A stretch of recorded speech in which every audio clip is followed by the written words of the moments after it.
हाँ दोस्तों, नमस्कार। मैं डॉक्टर सुनील बिजला आप सबको फिर से अपने चैनल यूट्यूब चैनल अतुल्य अकादमी पर आप सबका स्वागत करता हूँ। मित्रों, आपके पिछली वीडियो में आपने देखा कि वर्ण में स्वर कितने होते हैं, व्यंजन कितने होते हैं, और स्वरों के वर्गीकरण को ध्यान में रखते हुए हमने देखा कि उत्पत्ति के आधार पर वर्ण कितने प्रकार के, स्वर कितने प्रकार के होते हैं। तो उत्पत्ति के आधार पर जो आपने देखा कि उत्पत्ति के आधार पर स्वर 3 प्रकार के होते हैं और स्वरों की संख्या 11 उन 3 प्रकारों में वर्गीकृत की गई। ये सारी चीजों का हम लोगों ने वर्गीकरण देखा। अब उसके आगे चलते हैं, आइए बढ़ते हैं। उच्चारण समय के आधार पर स्वर।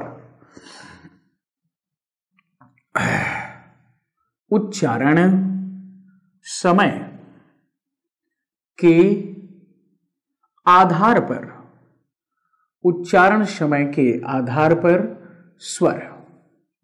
ये उच्चारण समय के आधार पर जो स्वर होते हैं वो कितने, उच्चारण समय का मतलब हम कौन सा वर्ण कितने समय में बोलते हैं, इस समय के आधार पर स्वर कितने प्रकार के होते हैं। तो देखें, स्वर 3 प्रकार के होते हैं। कितने प्रकार के? 3 प्रकार के होते हैं। ये देखें, एक को कहा जाता है क्या, उत्पत्ति उच्चारण समय के आधार पर पहले को कहा जाता है वास्तव में ह्रस्व स्वर, और दूसरे को कहा जाता है दीर्घ स्वर, और तीसरे को कहा जाता है प्लुत स्वर। प्लुत स्वर। ये आइए अब देखते हैं कि ह्रस्व स्वर किसे कहते हैं। देखें, कहा जाता है कि जिन वर्णों, या यहां पे आप देख लें, जिन स्वरों, वर्णों को छोड़ दें, जिन, बात देखिए गलत नहीं है, जिन वर्णों या स्वरों का उच्चारण कम से कम समय, कम से कम समय में हो उसे ह्रस्व स्वर कहते हैं। ह्रस्व स्वर कहते हैं। यानी कि जिन वर्णों का उच्चारण कम से कम समय में हो उसे ह्रस्व स्वर कहते हैं। और देखें, ह्रस्व स्वरों की संख्या 4 होती है। कितनी होती है? 4 होती है। कौन कौन से?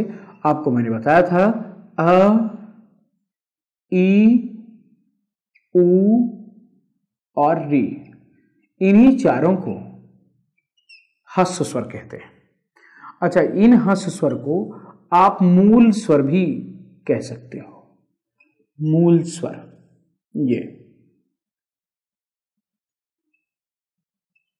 ये मूल स्वर भी होता है।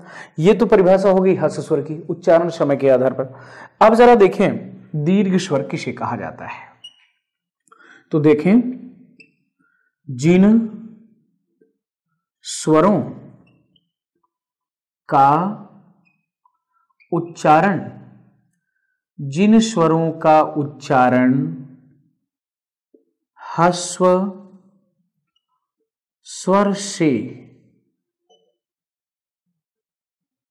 दोगुने, ह्रस्व स्वर से दोगुने समय में, जिन स्वरों का उच्चारण ह्रस्व स्वर से दोगुने समय में हो तो उसे दीर्घ स्वर कहते हैं। तो उसे क्या कहते हैं? दीर्घ स्वर कहते हैं। अब सवाल ये था कि भाई दीर्घ स्वरों की संख्या कितनी? तो दीर्घ स्वर अगर हम देखें, ये इसके अंडरलाइन इधर देख लें, तो दीर्घ स्वरों की संख्या अगर हम देखेंगे तो ये 7 होती है। कितनी होती है? 7 होती है। कौन कौन सा, जरा वो देखें। एक तो बड़ा आ, फिर बड़ी ई, फिर बड़ा ऊ, फिर हुआ ए, और तो और आए, फिर ओ और अ। 1 2 3 4 5 6 7, जिन स्वरों का उच्चारण ह्रस्व स्वर से दोगुने समय में हो तो उसे दीर्घ स्वर कहते हैं। जिन स्वरों का उच्चारण ह्रस्व स्वर से दोगुने समय में हो उसे दीर्घ स्वर कहते हैं और दीर्घ स्वरों की संख्या 7 होती है। 7 में कौन कौन सा? बड़ा अ, बड़ी ई, बड़ा उ, ए, ऐ, ओ, औ। अब मित्रों एक चीज आप देखे होंगे कि भाई 4 यहां संख्या थी, 7 यहां हो गई, तो 7 4 11। तो 11 तो स्वर ही होते हैं हिंदी के, तो 11 तो खत्म हो गए। जब 11 खत्म हो गए हैं तो डेफिनेट है कि प्लुत स्वर में कोई चिन्ह नहीं होता, प्लुत स्वर का कोई चिन्ह नहीं होता। अब कारण कि 11 तो यही समाप्त हो चुके हैं। अब हम इसकी परिभाषा देखें तो इसकी परिभाषा क्या होगी जरा वो देखें। लिखा है, कहता है कि जिन स्वरों का उच्चारण ह्रस्व स्वर से 3 गुना व दीर्घ स्वर से 2 गुना, जिन स्वरों का उच्चारण ह्रस्व स्वर से 3 गुना व दीर्घ स्वर से 2 गुना लगे तो उसे होता क्या है कि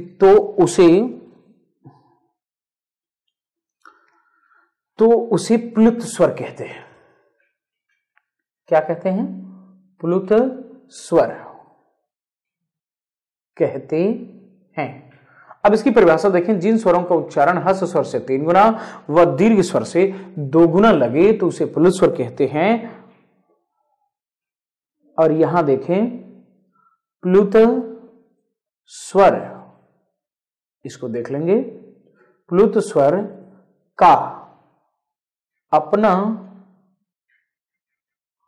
कोई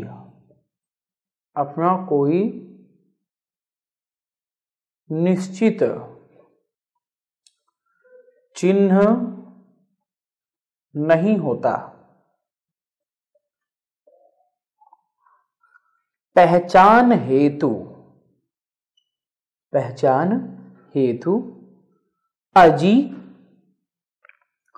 अरे, रे, अहो,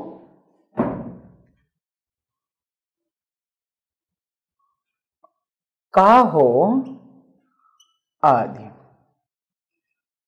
आदि का विवरण हम देख सकते हैं।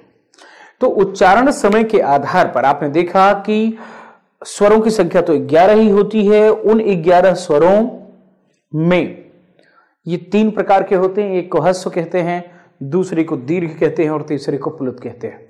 तो ह्रस्व स्वरों की संख्या 4 होती है। आ, ई, उ, री। जिन वर्णों को उच्चारण करने में कम से कम समय लगे उसी को क्या कहते हैं? ह्रस्व स्वर कहते हैं। दीर्घ स्वर वे स्वर होते हैं जिन स्वरों को उच्चारण करने में ह्रस्व स्वर से 2 गुना समय लगे या दुगने समय में हो तो उसी को दीर्घ स्वर कहा जाता है और इनकी संख्या 7 होती है। आ, ई, उ, ए, ऐ, ओ, औ। ये 7 4 11 यहीं समाप्त हो जाते हैं। लेकिन प्लुत स्वर का कोई निश्चित चिन्ह नहीं होता। पहचान हेतु अजे, अजी, अरे, रे, अहो, काहो आदि शब्द का प्रयोग कर लिया जाता है। इसकी अगर परिभाषा की बात करें तो जिन स्वरों का उच्चारण ह्रस्व स्वर से 3 गुना व दीर्घ स्वर से 2 गुना लगे तो उसी को क्या कहते हैं? प्लुत स्वर कहते हैं। मित्रों, ये तो हुई आपकी उत्पत्ति के उच्चारण समय के आधार पर स्वरों की संख्या और उसका वर्गीकरण। आइए अब दूसरे पार्ट में अब दूसरे ढंग से चलते हैं। हम इसको समझ लिए हैं, मुझे पूरा विश्वास है आपको मेरा ये पढ़ाना बिल्कुल अच्छा लग रहा है। पूरी वैज्ञानिकता और पूरे साक्ष्य के साथ में आ रहा हूं। किसी भी टॉपिक पर, किसी भी तथ्य पर जरा भी संदेह हो कमेंट बॉक्स में जाके लिखिएगा, संदेह का निराकरण करूंगा। क्योंकि सिर्फ उद्देश्य पैसा कमाना या अपना नाम कमाना नहीं बल्कि उस हृदय में यह स्थान पाना है। मित्रों, स्पष्ट कर दूं कि पढ़ा ही इसलिए रहा हूं कि आपके हृदय में बैठ सको, बाकी कोई उद्देश्य नहीं पढ़ाने का। तो अगर ये बेहतर समझ में आ रहा हो तो आप सबका स्वागत है, जुटिए और हाँ, ज्यादा से ज्यादा लोगों को शेयर ईमानदारी से कर दें, जिससे कि मैं लोगों तक पहुंच सकूं। यही इरादा है। आइए अब चलते हैं आगे। तो आइए अब तीसरा देखते हैं। उत्पत्ति के आधार 1 था, उच्चारण समय 2 था, अब तीसरा। इसे कहा जाता है जिह्वा। स्थान के आधार पर, जिह्वा स्थान के आधार पर स्वर। ये देखें, जिह्वा स्थान के आधार पर स्वर, यानी कि जीभ के किस भाग से कौन सा स्वर बोला जाता है, इस आधार पर स्वर फिर 3 प्रकार के होते हैं। पुनः कौन कौन से? एक को कहा जाता है अग्र स्वर, दूसरे को कहा जाता है मध्य स्वर और तीसरे को कहा जाता है क्या? पश्च स्वर। ये देखें, एक हो गया मध्य स्वर, दूसरा हो गया पश्च स्वर और पहला हुआ आपका अग्र स्वर। अब अग्र स्वर किसे कहते हैं? देखें, जिन वर्णों का उच्चारण, जिन वर्णों का उच्चारण जिह्वा के अगले भाग से हो, जिन वर्णों का उच्चारण जिह्वा के अगले भाग से हो, उसे क्या? अग्र स्वर कहते हैं। ये देखें, उसे अग्र स्वर कहते हैं। अग्र स्वर की संख्या कितनी होती है? अग्र स्वरों की संख्या 4 होती है। कौन कौन सा? ई, कौन? ई और ए, ऐ। ये इन्हीं चारों को वास्तव में अग्र स्वर कहा जाता है। ये तो मित्र हो गया अग्र स्वर। आइए अब देखते हैं मध्य स्वर किसे कहते हैं। तो देखेंगे, जिन स्वरों का उच्चारण, जिन स्वरों का उच्चारण जिह्वा के मध्य भाग के प्रयत्न से हो,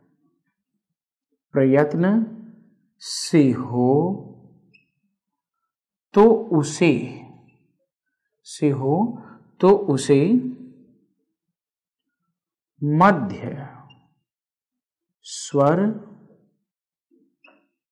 कहेंगे।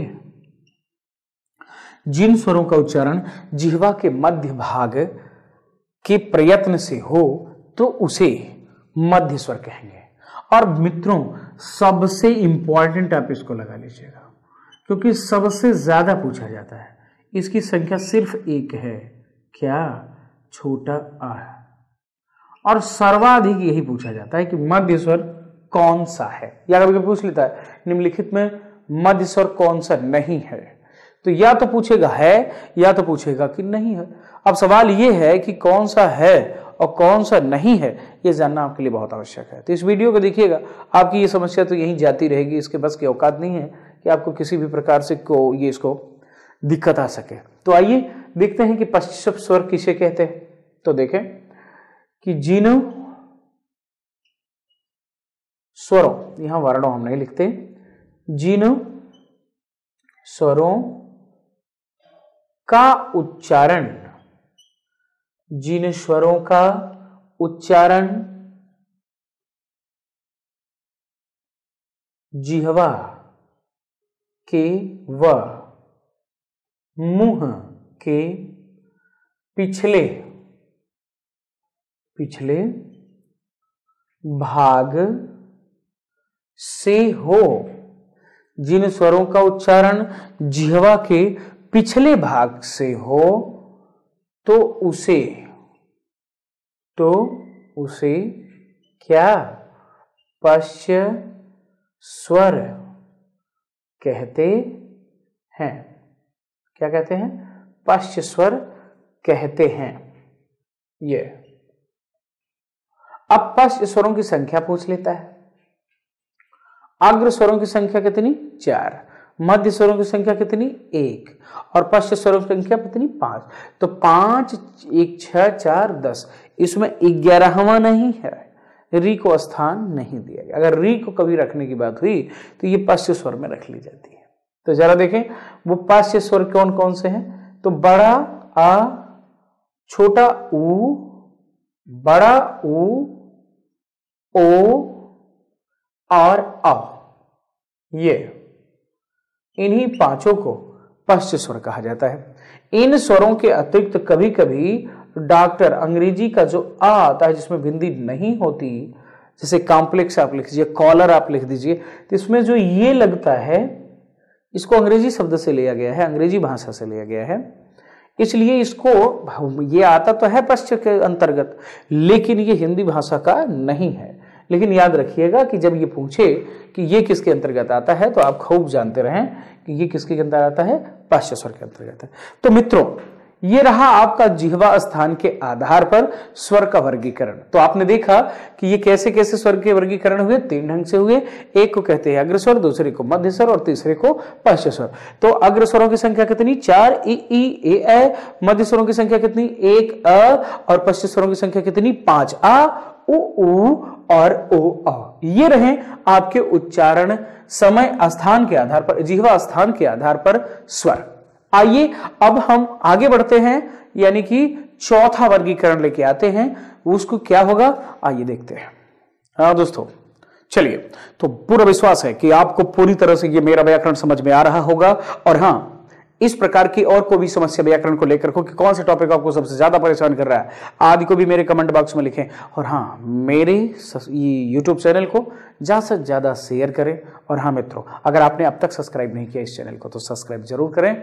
और हाँ, चलते हैं, कोई समस्या जरूर बताएं। जय हिंद।